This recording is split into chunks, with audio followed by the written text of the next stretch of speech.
चरण कमल तव कृपा सिंधु गुरुदेव गतिदाता त्राता कलेषु पार उतारहु खेव। सत कबीर दयाल प्रभु कृपा किन्न भरपूर आयहु यहि संसार महा जीव चिताय अंकुर। साधु रूप धरि आया कीनहु शब्द पुकार चेतहु असतन पाई के करहु वचन स्वीकार। परम पूज्य विश्ववंदनीय सर्व कवि साहब आदरणीय आगंतुक संत महापुरुषों, समारोह में उपस्थित सज्जनों, धर्मशील माताओं एवं बहनों, नौजवान साथियों, बच्चे एवं बच्चियां, बड़ी सौभाग्य की बात है जिस दरभंगा जिला के अंतर्गत सिराहे भिट्टी ग्राम की पावन धरती पर संत अंचल दास जी के द्वारा आज यह सदगुरु ज्ञान सत्संग का अवसर समारोह का आयोजन किया गया है। यह समारोह केवल किस लिए किया गया है कि आप लोग जानते हैं कि संत अंचल दास जी के पिताजी इस संसार रूपी सागर से दूसरा दुख के चक्कर से आवागमन से रहित होकर के पंचतत्व में विलीन हो चुके हैं।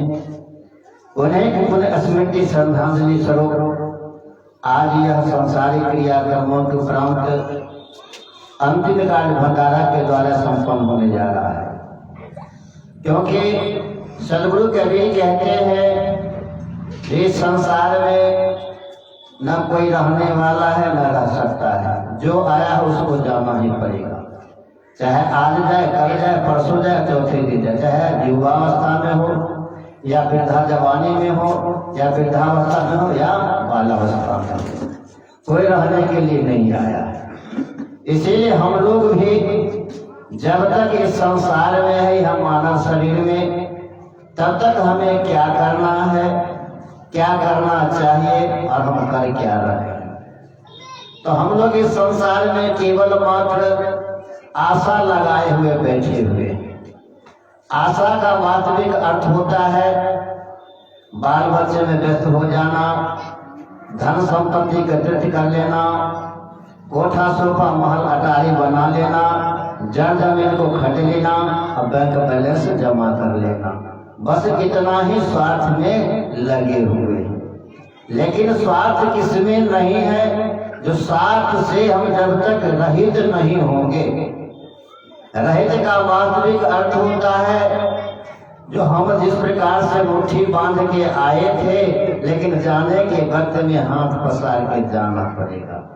कुछ लेकर के नहीं जाएंगे, ले जाएंगे कुछ भी नहीं जाएगा साथ में। इसीलिए जब तक हम और आप हैं तो ऐसे कृति ऐसे कर्म क्यों ना करें जिस संसार में मेरा नाम हो, हमारी चर्चा हो, लेकिन हम वैसा कर्म कृति करना नहीं चाहते हैं। चाहते हैं वास्तविक जो हमको बड़ाई हो, प्रतिष्ठा मिले, सम्मान हो, आदर हो। लेकिन सदगुरु कबीर कहते हैं इस संसार में आदर जो कहते हो, आदर के सिवा तुम्हें अनादर ही मिलेगा। आदर कब होगा? जिस घर में हमारे और आपके बच्चे हैं, जब हम ही और आपको आदर नहीं करते हैं तो दूसरों को आदर क्या करेंगे? चाहे रामायण की बात हो या गीता की बात हो या फिर सब पुराणों की बात हो, जितने भी लिखी हुई बात है उस पर एक भी मानव उस पर अनुसरण गौर करके चलते नहीं है। चाहे पोथी पुराण में लिखी हुई बात को हम रटते हैं, लेकिन हमको करने का समय होता है उसको सारी बातों को छोड़ करके पीछे की ओर चले जाते हैं। वेद शास्त्र के मुताबिक हम लोग चल नहीं पाते हैं। रामायण में जब बालावस्था में राम थे तो उनको शिक्षा यानी कि गुरु आश्रम भेजा जाता था पहले। लेकिन हम और आप क्या करते हैं, अभी बच्चे को स्कूल में भेजते हैं। पहले के समय गुरु आश्रम में भेजा जाता था, किस लिए? जो उसको शिक्षा जो है अच्छा तरह से हो।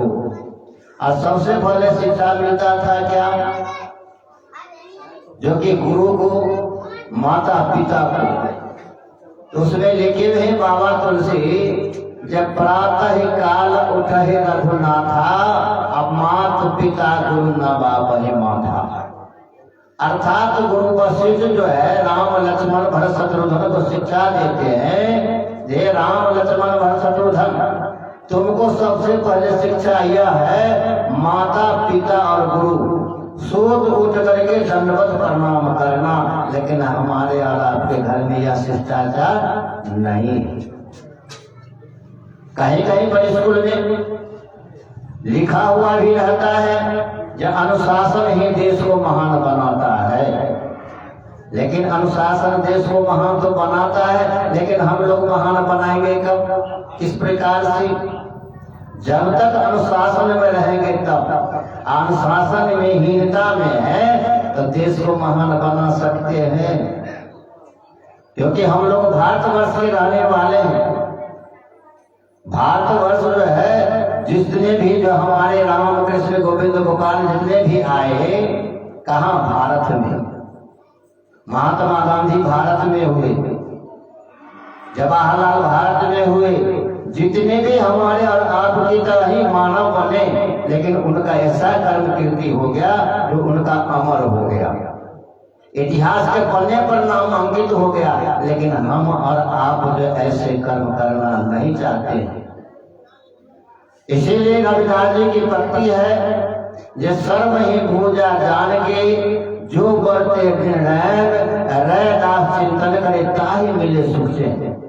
अर्थात जिस परमात्मा ईश्वर के द्वारा हम लोग आते हैं, उसी परमात्मा ईश्वर को नाम को भूल जाते हैं। लेकिन परमात्मा ईश्वर को नाम को कभी भूलना नहीं चाहिए। चाहे कोई भी कार्य करते रहे, कोई भी कार्य करें, या परदेश में रहें, या खेत में करें, या बाहर में करें, किसी भी प्रकार का कार्य करते हैं तो सदैव स्मरण होना चाहिए परमात्मा में। लेकिन परमात्मा के नाम में हमारा चित्त लगता नहीं है, मन उसमें है ही नहीं। मन किसमें है? और बाबा तुलसी भी रामायण में लिखे हुए हैं, जकर से कर्म करहो विधि नाना, असुरता रहे जहाँ कृपा निधाना। अर्थात कर्म करते हुए जो सुरता अगर हम परमात्मा सदगुरु में रहेगा तो हमारा सारा कार्य भी हो जाएगा और मालिक का नाम का चिंतन भी करते रह जाएंगे। लेकिन ऐसा नहीं कर पाते हैं। इसीलिए हम लोग बहुत देर से सत्संग भजन को सुनते हैं, लेकिन सत्संग में जाने से भी लाभ और हानि है। लाभ भी है और हानि भी है। लाभ क्या होगा? जो सत्संग में गए, संत महापुरुष के वाणियों को अगर एक भी भक्ति को अगर हम अपने अंतःकरण में समाहित कर लिया तो मेरा सत्संग में जाने से लाभ हो गया। और सत्संग में बैठे हुए हैं, संत महापुरुष वाणी को उच्चारण करते हैं, या भजन के द्वारा हो, या प्रवचन के द्वारा हो, या सात पुराणों के द्वारा हो, अगर एक भी भक्ति अगर नहीं ठहरा, कुछ रख नहीं पाए, अंतःकरण में समाहित नहीं हो पाया, तो सत्संग में जाने से कोई लाभ नहीं हुआ। सदगुरु कबीर साहब भी इशारा करते हैं, जो संगत से सुख होते हैं, कुसंगत से दुख होए, कहीं कबीर कहाँ जाइए जहाँ अपनी संगत हो। यहाँ पर दूसरा का संगत नहीं है। यहाँ पर जितने भी बैठे हुए हैं हम सब मानव है। दूसरा तो कोई नहीं। यहाँ पर न कोई पशु है, न कोई पक्षी है, न कीट है, न कृमि है, न पेड़ है, न पौधे हैं, न सांप है, न सुसुंदर है, न कुत्ते, न बिल्ली, न भेड़ बकरी है। कोई है? सब यहाँ पर एकत्रित हम लोग मानव है। लेकिन मानव रहते हुए अगर हमारा दानव रूपी प्रवृत्ति हो जाए सत्संग में, जाकर के भी तो हम मानव बनना नहीं चाहते, क्योंकि मानव ही ईश्वर है, मानव ही भगवान है, दूसरा नहीं है। क्या राम जो आए थे मानव शरीर में आए, कृष्ण आए तो मानव शरीर में आए, जितने भी आए मानव शरीर में आए, जो पूजनीय हो गए। और हम लोग भी मानव योनियों रूप में हैं, तो हम लोग ऐसा कर्म करना नहीं चाहते हैं, जो कि रामायण में बाबा तुलसी लिखे हुए हैं, जे कर्म प्रधान विश्व करे राखा, जो जस करहि सो तस फल चाहा। सबसे बड़ा है कर्म की प्रधानता। कौन सा कर्म, कैसे कीर्ति? कर्म करने के लिए भी हम अच्छा कर्म करें, अच्छाई की ओर जाए, अच्छा विचार हो, अच्छा रास्ता हो, अच्छा व्यवहार हो, मानव से मानव को प्रेम हो, किसी से बैर न हो, किसी से ईर्ष्या न हो, किसी को द्वेष न हो, किसी को दबाना नहीं, किसी को सताना नहीं, किसी को धोखे में नहीं देना, तब यह हमारा मानव रूपी कर्म है। लेकिन हम मानव रूपी कर्म करते हुए भी एक दूसरे पर ईर्ष्या करते हैं, एक दूसरे को बुराई करते हैं, एक दूसरे को निंदा करते हैं, एक दूसरे को चुगली लगाते हैं, एक दूसरे को धन संपत्ति को हड़प लेते हैं। क्या यही मानव का कर्तव्य है? यही मानव का उत्तरदायित्व है? यह नहीं होना चाहिए। इसीलिए सदगुरु कबीर ने हर युगों में आकर के इस धरती धरातल पर आकर के मानव को जोड़ने का काम किया, समाज को सुधारने का काम किए। तो एक सदगुरु कबीर ने सुधारने का और समाज सुधारक भी बने, मानव को जोड़ने का भी काम किए। लेकिन हम लोग मानव आकर के सब दिन सत्संग करते रहते हैं, तो मानव को जोड़ते नहीं, मानव को तोड़ने का काम करते हैं।